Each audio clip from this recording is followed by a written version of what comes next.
Moi! Mun nimi on Julius ja mä olen historian elävöittäjä.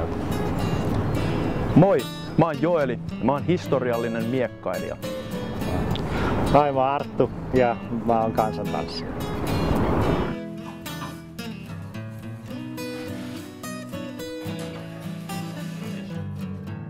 Mä oon tutkinut ja harrastanut historiallisia eurooppalaisia kamppailulajia aika pitkään siten, että on sekä tutkinut alkuperäisteoksia, muodostanut niistä tulkintoja, opettanut niitä eteenpäin ja kilpaillut sitten miekkailukilpailussa niiden kanssa.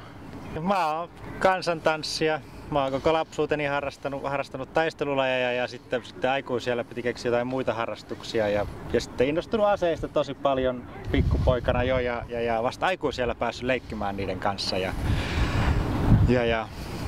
me ollaan Joelin kanssa alun perin tavattu tuolla Kansallisoopperalla yhdessä teoksessa, jossa oli paljon näyttämötaistelua ja jääty kavereiksi ja ruvettu sitten leikkimään enemmän yhdessä myöhemmin.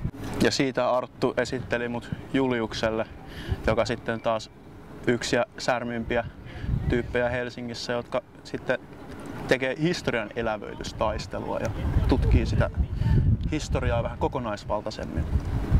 Niin, mä aloitin 14-vuotiaana historian elävöityksen. Se on semmoinen harrastus, missä pukeudutaan, tehdään itse vaatteita, historiallisia vaatteita, pukeudutaan niihin ja tehdään käsitöitä, käydään markkinoilla, juodaan hunajasimaa ja sitten myöhemmin innostuin myös näistä myöhemmistä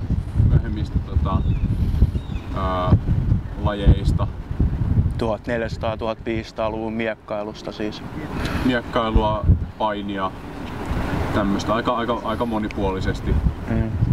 Siitä sitten Julius vähän veti mut mukaan sitten harrastamaan tuota historian elävöitystä, että aikaisemminhan mä oon sitten aina miekkailu historiallisesti autenttisilla aseilla, mutta moderneilla suojavarusteilla, mutta sitten Juliuksen kanssa tuli tehty kanssa sellaista vähän näyttämötaistelumaisempaa settiä, missä meillä on historialliset varusteet ja mennään markkinoille tekemään historiallista tekniikkaa historiallisilla aseilla ja siitä tullut sellainen fiilis, että miksei näyttämötaisteluskin olisi enemmän sellaista autenttista tekniikkaa ja sitten ollaan vedetty Arttu tähän mukaan, jolla on sitten todella hyvä koreografian taju ja hän on sitten se meidän taiteilija tässä.